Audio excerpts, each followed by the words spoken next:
Salut tout le monde, et aujourd'hui on se retrouve pour une vidéo donc un peu particulière car ça ne sera pas une vidéo présentation comme j'ai l'habitude de faire, mais une vidéo un petit peu plus information sur les personnages de la série Harry Potter. Donc aujourd'hui ce sera principalement dédié à Hermione Granger parce que c'est mon personnage préféré.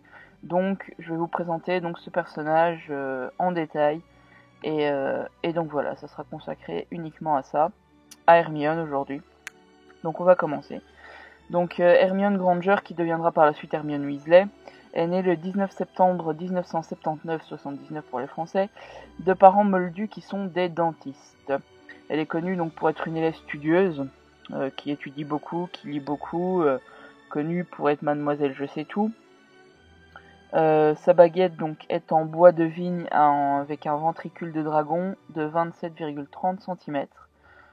Son épouvantail, c'est l'échec. Elle a terriblement peur d'échouer. Et son patronus, c'est une loutre que l'on peut voir également dans Harry Potter et l'Ordre du Phénix. Alors, la première année pour Hermione a connu des débuts difficiles. Parce que c'est vrai que les Mademoiselles Je sais tout, les petites intellos, ont difficile à s'intégrer. Donc elle n'était pas visiblement dédiée à devenir amie avec Ron et Harry en début de première année. C'était même des rapports assez compliqués, conflictuels, qui deviendront finalement des rapports plus souples lorsqu'elle se dénoncera au sujet du troll dans les toilettes des filles, à la place de Ron et d'Harry, pour un petit peu les sortir du pétrin.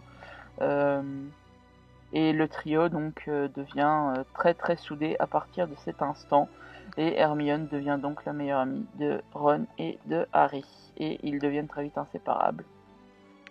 À la fin de l'année, elle fait gagner également 50 points pour l'épreuve de l'énigme des potions à la maison Gryffondor, ce qui permet également de faire gagner donc la coupe des 4 maisons à Gryffondor en fin de première année. La deuxième année, donc ce n'est pas une année spécialement plus facile pour Hermione, qui d'entrée se fait insulter de Sandbourbe par Drago Malfoy. Donc un Sandbourbe, qu'est-ce que c'est ? C'est simplement un sorcier né de parents moldus. Ce sont des sorciers qui sont méprisés par les familles dites de sang pur, des sorciers de sang pur qui se croient supérieurs aux autres. Donc elle cherche évidemment à découvrir ce qui se passe à Poudlard cette année, et essaye de trouver des indices sur la chambre des secrets.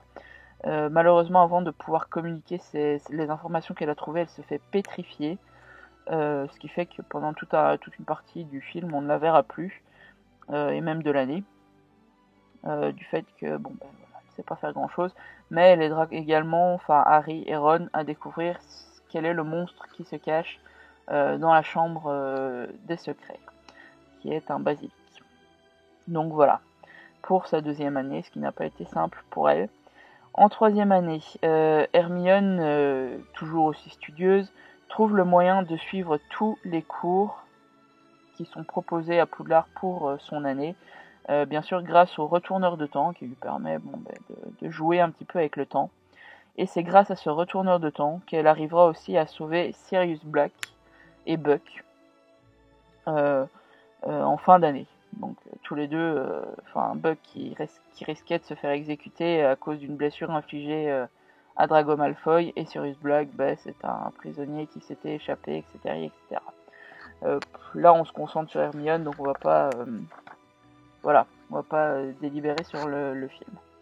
En quatrième année, donc elle débute avec la coupe de Quidditch, du monde de Quidditch, où elle se rend avec le père de Ron, Harry, Ginny, les jumeaux Weasley, et aussi Cédric Diggory et son père. Donc coupe du monde de Quidditch qui se déroulera avec l'arrivée des Mange-Morts, qui se terminera très mal. Ensuite, lorsqu'ils rentreront à Poudlard, il y aura bien sûr le tournoi des 3 sorciers avec l'école Beauxbatons et d'Armstrong. Hermione fait partie des seuls à croire qu'Harry n'a pas déposé son nom dans la coupe de feu. Tous les autres, on peut voir, l'accusent, mais elle, non, elle le croit. Donc, c'est tout à son honneur. Hein. Cette année, elle se rapprochera également de Victor Krum, qui l'invitera au bal de Noël, pour le bal des 3 sorciers. Ce qui rendra Ron assez jaloux, parce que les relations, visiblement, Ron et Hermione commencent déjà à se rapprocher à partir de cet instant. Et bien sûr, comme à son habitude, elle aide Harry pour trouver des indices sur les tâches qu'il doit effectuer lors du tournoi. Voilà. Lors de la 5e année, Hermione est nommée préfète. Donc ça, voilà, c'est une information que j'ai pu trouver. Et cette 5e année, avec le retour de Voldemort que personne ne veut croire, Dolores Umbridge fait son entrée à l'école, qui leur interdit en quelque sorte d'apprendre la magie, ce qui est un petit peu un comble dans une école de magie, surtout qu'ils ne sauraient pas se défendre du coup.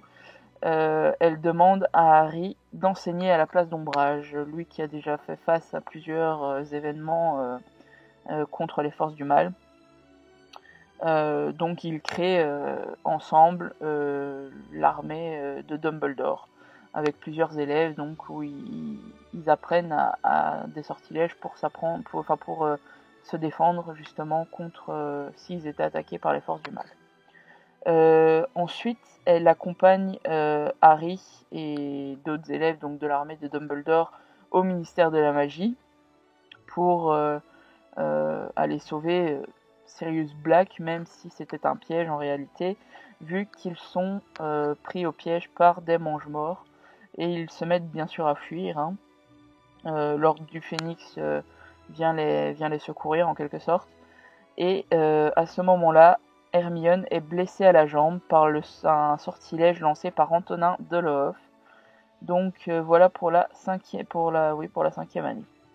En 6e année, les relations entre Ron et Hermione se précisent, car grâce à Hermione, il devient gardien de l'équipe de Gryffondor pour le Quidditch. Elle lance un sortilège de Confindus, de confusion à McLaggen pour que Ron intègre l'équipe. Bien sûr, la relation entre Ron et Lavande la rend assez jalouse, voilà, parce que visiblement, elle est déjà éprise de Ron. Voilà. Au moment où Harry et Dumbledore donc vont dans la caverne pour aller rechercher leur crux, Hermione et les élèves de l'armée de Dumbledore, eux, patrouillent dans le château de Poudlard à la demande d'Harry parce qu'il avait quelques craintes sur des projets mal intentionnés de Rogue et de Drago. Voilà. La 7e année, on peut pas dire vraiment que ce soit une 7e année parce qu'il n'y aura pas de Poudlard pour Hermione. Elle partira à la recherche des Horcruxes avec ses 2 amis, donc une tâche longue et difficile, hein, bien sûr. Voilà, donc l'année, ils décideront en commun de ne pas effectuer leur dernière année à Poudlard. Ensuite, après, donc une fois que tout ça a été terminé, après la bataille finale et la disparition de Voldemort, bien sûr, elle se marie avec Ron, donc devient Hermione Weasley. Elle a 2 enfants avec lui, Rose et Hugo, et elle devient membre du ministère de la magie. Elle se bat pour les droits des elfes de maison et d'autres créatures. Et au fil du temps, elle monte à la tête du département de la justice magique, où elle aidera le ministre à rétablir un petit peu les lois qui favorisaient les sangs purs, en fait. Voilà. Donc voilà pour un petit peu le parcours d'Hermione et le personnage en particulier. Donc ce qu'on peut retenir, c'est que c'est une personne altruiste, sensible, intelligente, toujours fidèle et loyale, dévouée à ses amis, avec beaucoup de courage, et son intelligence a fait gagner a permis de se sortir parfois de situations très compliquées.